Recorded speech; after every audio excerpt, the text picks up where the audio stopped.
Hello student, अस्सलाम वालेकुम। तो आज हम करने जा रहे हैं एक्सरसाइज 1.2।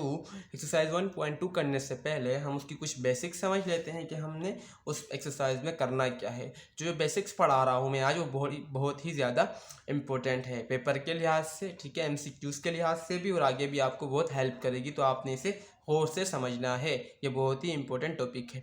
तो हमारे पास प्रॉपर्टीज़ ऑफ रेडिकल, पिछली वीडियो में हमने रेडिकल्स देखा था और रेडिकेंट्स के बारे में कुछ पढ़ा था क्या होता है। जिन बच्चों ने वो नहीं देखा तो पहले वो वीडियो ला के देखें ताकि आपको पता चले रेडिकल क्या होता है, ठीक है। तो हम यहाँ पर अब यहाँ पर हम कुछ रेडिकल की प्रॉपर्टीज़ के बारे में पढ़ेंगे। जो पहली प्रॉपर्टी है वो है क्या है, रेडिकल जो nth रेडिकल है वो मल्टीप्लाई हो रहा है nth रेडिकल बी के साथ, ठीक है। तो ये बीच में जो डॉट लगा हुआ है इसका मतलब क्या है कि ये दोनों आपस में क्या हो रहे हैं, मल्टीप्लाई।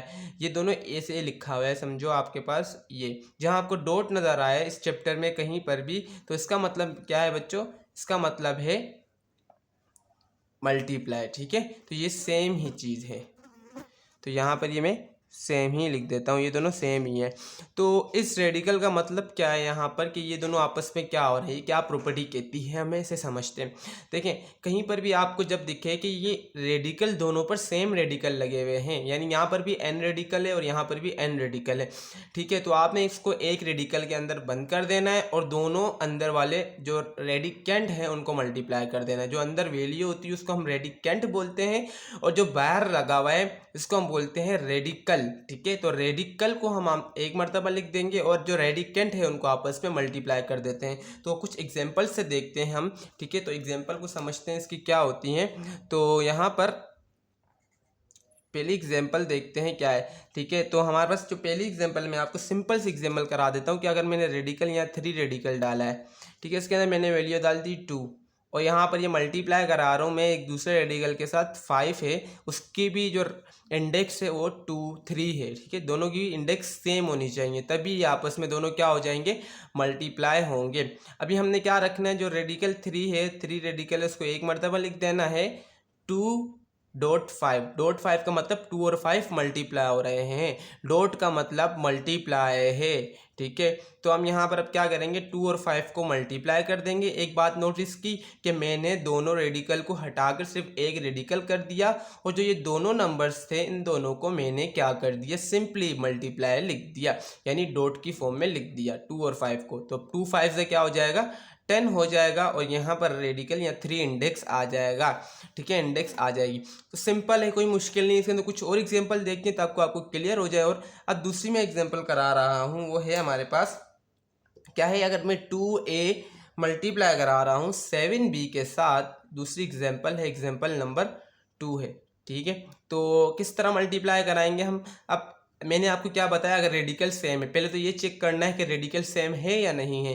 तो आप देखें कि दोनों रेडिकल सेम ही हैं, तो इस रेडिकल को हम बोलते हैं स्क्वायर रेडिकल, यानी रूट, स्क्वायर रूट का साइन भी कहा जाता है इसे। तो हम क्या करेंगे, एक बार स्क्वायर रूट का साइन लगाएंगे, 2 और a आपस में दोनों सिंपली मल्टीप्लाई कर देंगे। क्या करेंगे, अब 2 को 7 के साथ मल्टीप्लाई, नंबर के साथ मल्टीप्लाई होगा 14 आएगा, और a और b आपस में मल्टीप्लाई होंगे तो क्या आ जाएगा, a b आ जाएगा, ठीक है, सिंपली a b आ जाएगा। कोई इतनी दिक्कत वाली बात नहीं है, बिल्कुल सिंपल, ठीक है। तो अब एक और सवाल करते हैं, एक और एग्जांपल करते हैं, इसमें आपने मुझे बताना है क्या होगा, ठीक है। अगर मैं यहाँ पर लिख देता हूँ कि एग्जांपल करते हैं, अगर मैंने यहाँ पर लिखा 3 रेडिकल 3 है और यहाँ अंदर लिख दिया मैंने 5 मल्टीप्लाई बाय 4, इसकी रेडिकल क्या है, 5 है, ठीक है। तो क्या बच्चों अब ये दोनों सॉल्व हो सकते हैं, देखें किस तरह। अब देखें यहाँ पर रेडिकल 3 है, हमने सबसे पहली बात क्या करनी है कि रेडिकल सेम होना चाहिए, रेडिकल की इंडेक्स क्या होनी चाहिए, सेम होनी चाहिए। यहाँ पर ये दोनों सेम नहीं हैं, ठीक है, ये दोनों सेम नहीं हैं, तो हम इनको सॉल्व नहीं कर सकते। इनका आंसर डायरेक्ट क्या होगा, यही आंसर होगा, ठीक है। तो 5 को हम इसे लिख देंगे और मल्टीप्लाई में हम 4 को भी यूं ही लिख देंगे। 5th रेडिकल वाली और 3rd रेडिकल वाली, जो 3 रेडिकल वाली 5 उनको हम सेम करके लिख देंगे, कोई इतनी मुश्किल वाली बात नहीं है, ठीक है। तो आप लोगों को ये समझ आ गई। अब जो प्रॉपर्टी है ये थोड़ी इंपॉर्टेंट है पेपर के लिहाज से। अब एक और एग्जांपल करते हैं ताकि आपको और अंडरस्टैंडिंग हो जाए।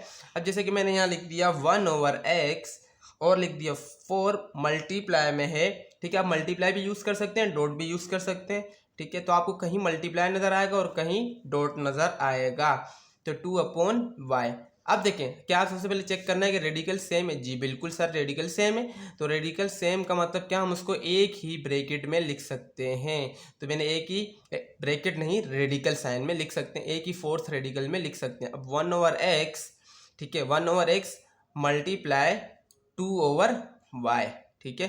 तो उसका आंसर क्या होगा, मैं नीचे लिख देता हूँ, उसका आंसर होगा 2 1 ज़ा 2 और x मल्टीप्लाई y क्या हो जाएगा, xy। सिंपल। अब बच्चों ये तो हो गया हमारे पास मल्टीप्लिकेशन की प्रॉपर्टी में, क्या हो गया, मल्टीप्लिकेशन की प्रॉपर्टी में। अगर मेरे पास डिवाइड की प्रॉपर्टी इसकी मैं बनाऊँ, इस पेज पे कर लेते हैं, ठीक है। तो इस पेज पे कर लेते हैं, आपको समझ आएगा। तो इसके अंदर हमने क्या करना है, जो मल्टीप्लिकेशन की प्रॉपर्टी है वो क्या, सॉरी डिवाइड की जो प्रॉपर्टी है वो हमारे पास क्या होगी, यहाँ पर हम क्या करेंगे, सिंपल ए की nth radical divide by B nth B radical, ठीक है। तो उसको हम सिंपली क्या रखेंगे, एक बड़े रेडिकल के साइन में लिख देंगे nth में, और यहाँ पर a/b सिंपल आएगा, यानी एक रेडिकल बना दिया हमने अगर सेम है, ठीक है। शर्त क्या है, सेम होना चाहिए। अब एग्जाम्पल करके देखते हैं, ठीक है, कुछ भी नहीं करना। अब एग्जाम्पल देखेंगे क्या होगी हमारे पास, मार्केट चेंज कर लेते हैं, ठीक है। इसकी एग्जाम्पल मैं आपको एक करवा रहा हूँ, सिंपली एग्जाम्पल। अगर मैंने यहाँ पर लिख दिया 2 और यहाँ लिख दिया रेडिकल 3 और यहाँ लिख दिया 3 रेडिकल या 3 रेडिकल भी बोल सकते हैं, ठीक है, 3rd रेडिकल, और यहाँ मैंने लिख दिया 5। तो अब इसको किस तरह सॉल्व करेंगे, पहले एक ही रेडिकल बनाएंगे, हमें यही बोलती है, ठीक है, फॉर्मूला यही बोलता है। तो यहाँ पर क्या आ जाएगा 3 और यहाँ आ जाएगा 2/5। सिंपल, कोई मुश्किल वाली बात नहीं है। अगर आपको ये समझ नहीं आई तो आप कमेंट कर सकते हो, आप अपने क्वेश्चंस कर सकते हैं कि सर आपने ये कैसे किया, तो मैं आपको दोबारा ये समझा दूंगा अगली वीडियो में इंशाल्लाह। तो आपको समझ आ रहा होगा, जो ये 9th की क्लास की जो न्यू बुक आई है, इसके अंदर आपको बेसिक्स की नहायत ज़रूरी है, ठीक है, नहायत बेसिक की आपको क्या ज़रूरत है। तो इस वजह से मैं आपको बेसिक्स से पढ़ा रहा हूँ, और एक्सरसाइज से पहले आपको कॉन्सेप्ट और प्रैक्टिकल एग्जांपल्स भी करा रहा हूँ। तो आपने जो मेरी पिछली वीडियोस नहीं देखी तो लाजमी देख लीजिएगा, ताकि आपको जो बेसिक अंडरस्टैंडिंग है वो आपकी क्लियर हो जाए।